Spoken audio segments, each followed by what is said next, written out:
Welcome to the Gold News Channel. My name is Kerry Stevenson, and today we're speaking with Andrew Corbett. He's the Managing Director of Kingston Resources.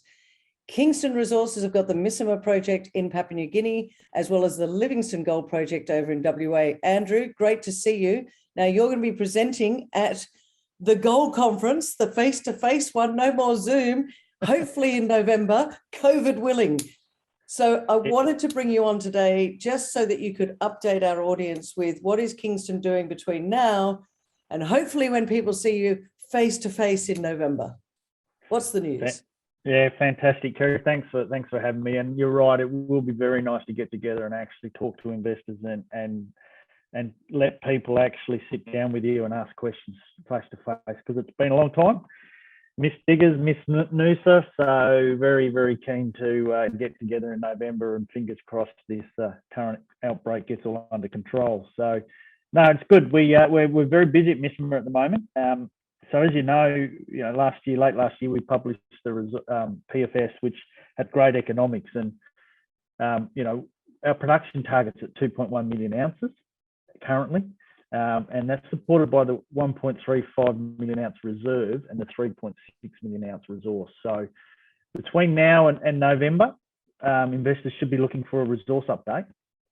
So that 3.6 million ounce resource is being updated as we speak. So that's due in the next couple of months. And so that's a critical point that then feeds into the DFS. So that provides the block model, which we will then do the engineering and the feasibility work on to publish the new reserve next year. So that's the first point.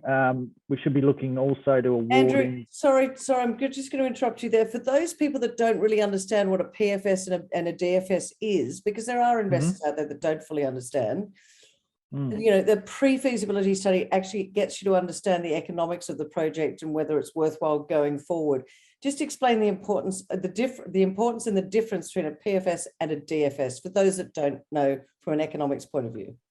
Yeah, no, it's a good point, Kerry. So the PFS is a stage gate approach, right? You do your PFS economics. Our MPV was 855 million or thereabouts Aussie, IRRs of 33%. So tick, economically makes sense. And then you go to the next stage gate, which is a definitive feasibility or feasibility study. And it basically takes your engineering confidence from plus or minus 30% to plus or minus 15%. So basically, we do more engineering work. We eliminate the what ifs. So you're taking away the option study. So there's less option study work and more factual engineering, more design work.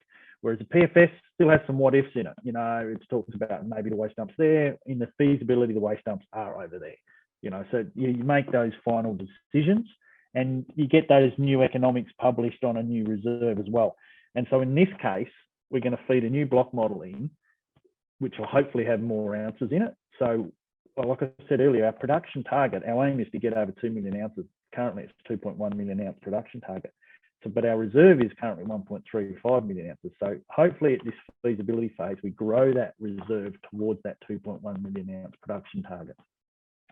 It won't all get to reserves, and it never does when you go to fund these projects and get them to FID. But that definitive feasibility study then feeds into your FID decisions, your funding, your banking. Your funding and your banking, which is really important. But this is for Missima. This is in the project in Papua New Guinea. This is not for Livingstone in WA, ladies and gentlemen. This is the Papua New Guinea project, which is quite big, with a decent mine life. Yep. And just go ahead. Current mine life 17 years. 17 years, 130,000 ounces a year. And interestingly, we actually hit 150,000 ounces in year 4. So there's going to be a natural target for us to aim for, to try and hold that 150 and add ounces. I actually don't expect the mine life to get shorter. So, whereas people say, well, why don't you just make it bigger and bring the mine life in? Well, it might actually get bigger and the mine life will still be the same. So all of that will come out over the next year. Andrew, do you find what's it like in Papua New Guinea? Because some investors, I guess, could be a little bit hesitant by saying, oh, it's Papua New Guinea, a bit worried about whether or not this is going to be an easy mine to get started. Just if you could reassure our community out there what it's like to operate in Papua New Guinea and where you're at up there at the moment. Look, operating right now is going very well up there. We are an accredited and approved COVID-19 mining company, operating company in PNG. There's about 10 of us. We're in there with Newcrest and the Harmonies and everybody else operating a project. We currently have 60 odd people on the project, plus consultants and contractors, all operating under COVID conditions and operating parameters. So a lot of people, well, the rest of the world's dealing with COVID. It's just actually in Australia that we're not dealing with COVID. So business is going well up there. We're drilling holes, so that's progressing well, and we're doing all the studies and all the baseline environmental and engineering work on the island. So it's doing good. And most importantly, Woodlark, our nearest neighbour, Geopacific, has their project approved and started construction, and that all happened in the last 3 to 6 months. So the projects are progressing up there. We're seeing a number of very interesting developments, like Lahire's continuing to go very well. They're now talking about pushing the project to 1 million ounces again. Simberi's talking about an expansion. That looks like it's going through the approval process now. Simberi's board's so confident they've already approved early works. So their developments are happening, and like I said, we're operating very well there with no problems at all.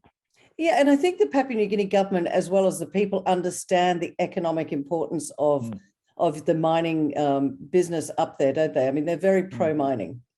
Absolutely. And Misima particularly they've been mining gold at Misima for over 100 years. They had the mine Misima Gold Project operated with Placer for 15 years already. They know exactly how it performed, what benefits the community gets from it. So they're actually, they're our biggest allies. The Misimans want this project. They want us to hurry up. Yeah. In fact, they don't understand the stage gate approach. They say, well, you've got the PFS, let's go. Yeah. But, we've got to go through the steps. Yeah. Well, that's important. Now, before we run out of time, Livingstone, you've got a gold project in WA. Where are you at with that? Yeah, we've actually, in the last quarter, been doing a field project, a fieldwork campaign, not drilling, just geochem and actually proving up targets.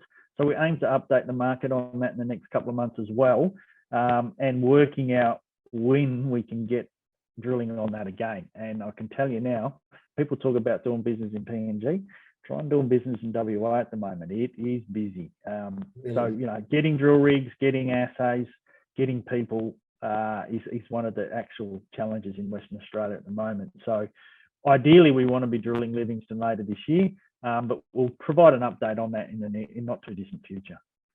So plenty of news flow to come between now and hopefully that face-to-face conference in November. Ladies and gentlemen, we really are hoping to bring you the Gold Conference, the Australian Gold Conference at Crown Barangaroo in Sydney on the 18th and 19th of November. So send out all those good thoughts for us, and that way you can come and meet Andrew Corbett, the Managing Director of Kingston Resources, in the flesh at Crown Barangaroo. But for the time being, Andrew, thanks for a quick update on where you're at with Kingston.